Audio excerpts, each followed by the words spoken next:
Got it. Civil Discourse now. This is January 24th, 2025. I'm Mark Small. Today, Cassie Jackson is on here also. She's on here so frequently. She is almost a co-host. Cassie, how are you? Doing great. Thanks again for having me on. It's always a pleasure. Same here. And we're going to talk about Christofascism today. And that's not the first time we've talked about it. We've done a couple of episodes if you want to scroll back with David Kenyon, which were really interesting. I just wanted to shout that out because he has a lot of really cool both opinions, but also knows a lot of history on the Bible and stuff. So anyway, go ahead, Mark. What do you want to start with? No, I thought you were going to do that. I didn't want to have to do that. Well, okay. Yeah. What it is, it's essentially fascism is an authoritarian government with an individual usually at the kind of focus of it that pushes nationalism, authoritarian, so it doesn't allow people to really voice very much, and rules by decree or edict. And we have a movement in this country that's wanting to embrace that as a government. Yeah. And Christianity in general, and this is what I've heard from a number of pastors that do not necessarily identify as Christian nationalists, but the role of pastors generally in the past, I feel like, is one of that politics, and I'm going to use their words, although a lot of times I don't understand the words. Politics is like of the world, right? And pastors in their roles are to be kind of above the world, not better than the world, but their calling is a higher calling, right? So of the world would be like all of the drama going on, right, including politics. And so they would like to stay away from that. And theoretically, that's exactly how it should be, right? But we're not in a theoretical time right now. We are in a real life. And what's happening is some of the Christian faith pastors have branched off and said, no, we very much do need to be in politics, right? And I think that's wrong. But I've also had a real issue with this idea of, okay, and there they go to do that. And the rest of the pastors are not quite sensing that there's an urgency to speak to that. I am not suggesting that people who have faith or are religious leaders need to compromise their values and come down, like I hear you when you say like politics is of this world but I would just question the thoughts and prayers when other people who are more radicalized in your religion are taking it into that sphere, and then not just taking it there, they're taking it and they are making moves in political positions to be able to then hijack the religion and discuss it and interpret it the way that they want to. It begs the question, at what point do you recognize that in today's times and kind of against what you're told to do, that you need to get your motherfucking ass in the game of politics because you've been drug into it, and if you're not going to counteract it, the religion is going to continue down that path. Because guess who's listening to you, pastors? One congregation, maybe a few services, one Sunday a week. Guess who is listening to the pastors who are politicians? Lots of people, right? All the time. News media, their social medias. So you're not in the game. And I want to know when you're going to get in that fucking game, because I've been trying to get people. Listen, go ahead, Mark. I'm going to let you speak now. No. You were going.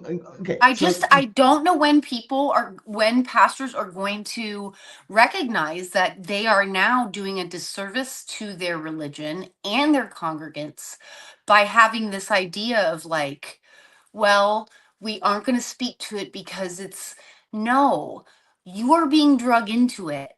And what Jesus would do, as he was drug into, in my interpretation, all kinds of things he didn't want to be drug into. For example, like we talked about previously, Jewish leaders wanted him to jump through a lot of hoops to be a Jewish prophet. Didn't want to do it. His own people were like, you should be a leader. You should try to be a king. He did not want to do it. Do you see what I'm... Yeah, and that's also where somebody asked him about paying taxes, and he goes, render unto Caesar that which is Caesar's, render unto God that which is God's. But also, see, in Indiana, Right. I mean, um, that's dissent. That's pushing. Yeah, go ahead. yeah, but in Indiana, under the Internal Revenue Code, uh, a church is not for profit and is tax free, but there's a trade off there. It can't advocate politics, and since that's That's kind of what fine. you're, no, that's like when you have a church that functions as a political party, Right. or you have a political party that functions as a church. That's not what we're supposed to have in the United States. And in fact, that goes against the Constitution. And And I think that, sorry, go ahead. no, and I was just going to say, and anybody who wishes to from a political office wishes to say, well, no, this is a theocracy. Yeah, come on, take me on. So no, Let's talk about it. you're making a good point for me, which is like, I mean, I'm almost trying to say the opposite. Now we're agreeing. It should not be this way, but like, what's the, I want you to speak to, I'm not asking you, like, what is the solution then when you have certain radical, and I'm just like throwing this out there for anyone, but if you have radical pastors who are now trying to interpret and have more power, if you will, in terms of coverage and accessibility to people and hearing their message, who are trying to, interpret the Bible and Jesus one way, at what where is the like, we know historically, and just people, not just pastors, there has to be a balance. And so at what point will pastors, or should they, or are you saying no, they should continue to say separation of church and state, separate, because we should all be saying that, but at what point has it tipped to now it's We like, all should be doing that, not simply right, but at saying. what point?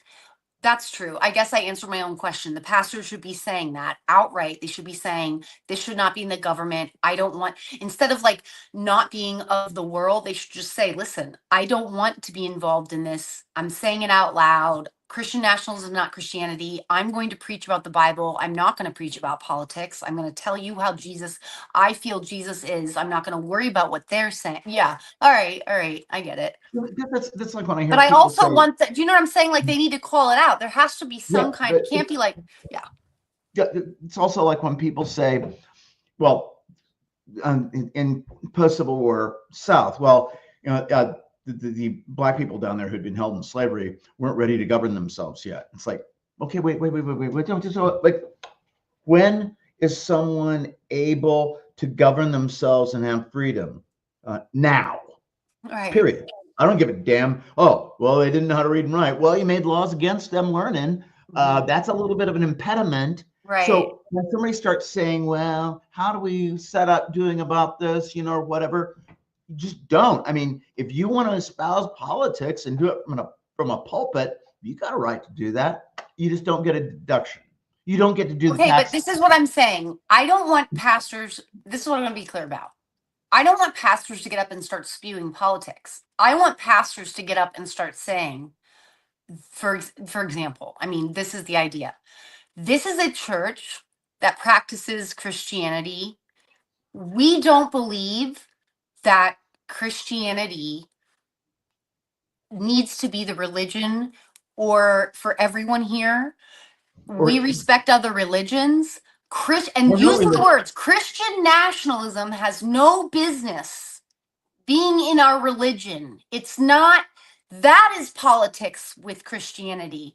We're not That's going to do also that here. But do you see what I'm that's saying? Like also they got to oxymoron. just say this. They got to be really clear. That shit's wrong and this is not what we're doing here. Because otherwise, they need to be, quite frankly, in the political game, in the sense, not that they're preaching political, but that they understand the way that they are perceived if they don't say anything. If they're going to continue on the thoughts and prayers and we're not going to actually address it, then I hope they're explicitly aware of how that, as opposed to the churches, which there have been some who are like Christian nationalism by name. That is not what we're about. And we're But going to, that's a big point of the law. I mean, in 1943, I think it was Ballard versus or United States versus Ballard. the question, they started looking at whether a religion was legitimate religion. And the Supreme Court said, we don't go there. That's not we don't get involved in that. You don't say, well, do you have freedom of religion? Do you really have a religion? And they said, it could be the goofiest thing. I forget the exact words. It could be goofy as can be. That's not our question. The person has a freedom of religion. Now, when somebody starts saying God is talking to me about political issues.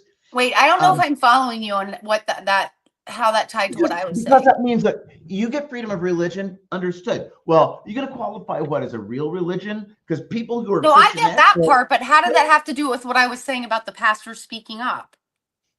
Because a lot of the protection of a church or religion is derived from the fact that it is a religion. And people who would say that they are Christian nationalists, they say this is the only religion. And the state should not be in the position, is not in position to say what is and is not a religion. Right. So they should. And then notching it up just a little bit, what they'll do is say, well, I don't believe in a religion. I believe in God. As though their belief is higher, on a level higher than anybody else, their beliefs. So this is marvelous today, Cassie. Sorry, I didn't mean to drag it on, but I thank you for explaining it a little longer just for me. Sometimes. Sounds cool. We'll see everybody out there. Have fun.